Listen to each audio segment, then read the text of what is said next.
It's Friday, time for another weekly update. It's been a record-setting year for tourism in Knox County. According to Visit Knoxville, countywide hotel occupancy is just under 70%. And as of October, total hotel revenue reached almost $232 million, which is the highest on record, and we still have a couple months left to report. In November, Visit Knoxville opened up the Sunsphere observation deck. Since then, they have welcomed over 46,000 visitors from all 50 states and 35 countries, everywhere from Armenia to New Zealand, and be looking for a new film festival coming to town in the fall of 2023. There was a very lively discussion at this past Monday's County Commission meeting about our ambulance service here in Knox County. Our ambulance provider, American Medical Response, AMR, has been struggling at times with their response time to calls. This is a complicated, multifaceted issue. One of the big causes is offload waiting times at area hospitals.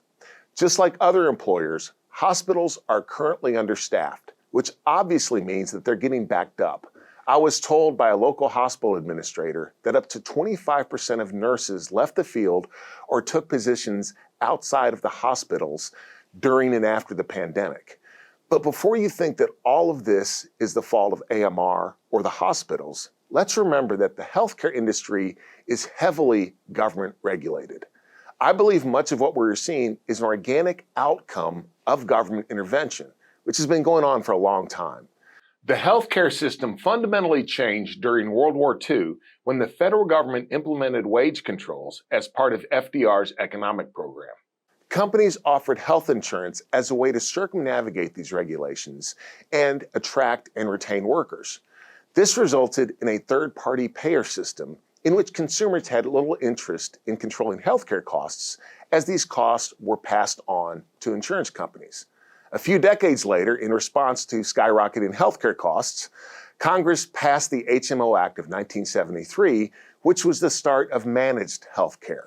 Then, of course, we saw the Affordable Care Act, Obamacare, signed into law in 2010, which caused a huge escalation of federal government spending and control. And don't forget about Medicare and Medicaid.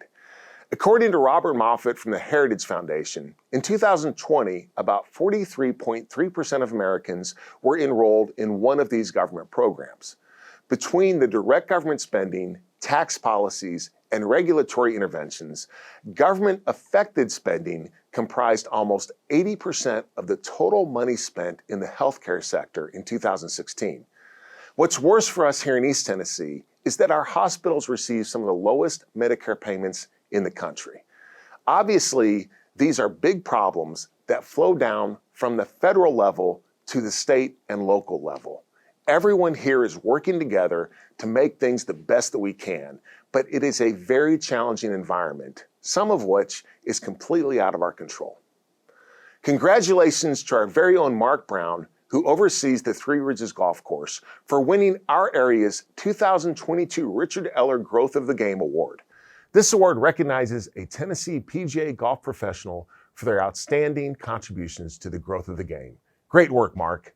Until next Friday, I hope everyone has a great week.